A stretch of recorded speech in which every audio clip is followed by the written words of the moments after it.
Perkembangan terkini kasus Vina juga jelang sidang PK Sakatatal pada Selasa mendatang kita tanyakan ke jurnalis Kompas TV Muhammad Syahri Romdon di Cirebon, Jawa Barat. Syahri, selamat siang. Jadi siapa saja saksi yang akan dihadirkan Sakatatal pada lanjutan sidang PK Selasa nanti? Ya, baik Okta di studio. Selamat siang saudara. Sidang lanjutan PK Sakatatal yang akan digelar pada Selasa 30 Juli 2024 adalah sidang lanjutan yang kali ketiga sejak diajukan dan dimulai pada Rabu kemarin. Kemudian ada 8 orang lebih, bahkan Titin menyatakan mungkin bisa dikatakan lebih karena sampai saat ini masih terus dikomunikasikan beberapa saksi-saksi tersebut dan hampir sebagian besar menyatakan siap untuk menghadiri sidang PK dengan agenda menghadiri dan mendengarkan saksi yang dibawa oleh pemohon yakni Sakatatal dan kuasa hukum.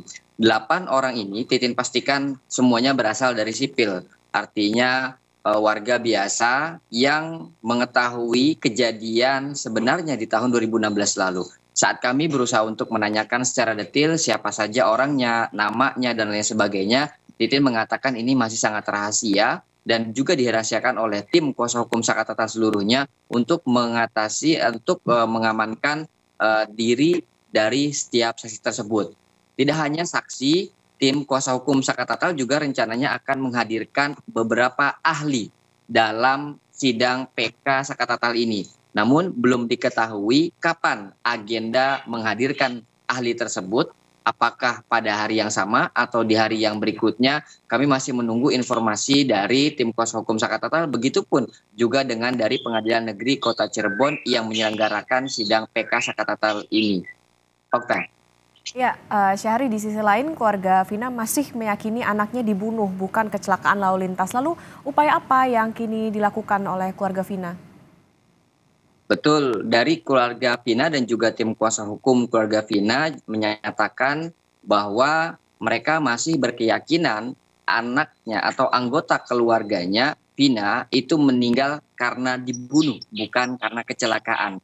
Pendapat ini itu didasari dari adanya beberapa bukti luka yang terdapat di tubuh Vina, kesaksian orang yang memandikan, dan juga beberapa kendaraan yang digunakan Eki tidak mengalami rusak berat yang mereka anggap tidak mungkin meninggal dunia karena kecelakaan. Tidak hanya itu, tim kuasa hukum juga menyiapkan beberapa langkah apabila hal ini masih terus dibutuhkan, terutama untuk memberikan kesaksian kepada Bareskrim Mabes Polri yang sedang diturunkan oleh Kapolri.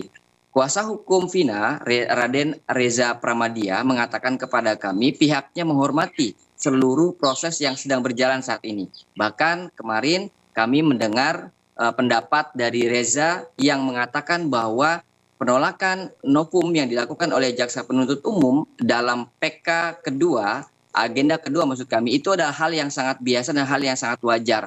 Hal yang sangat wajar terjadi karena adanya perbedaan pendapat.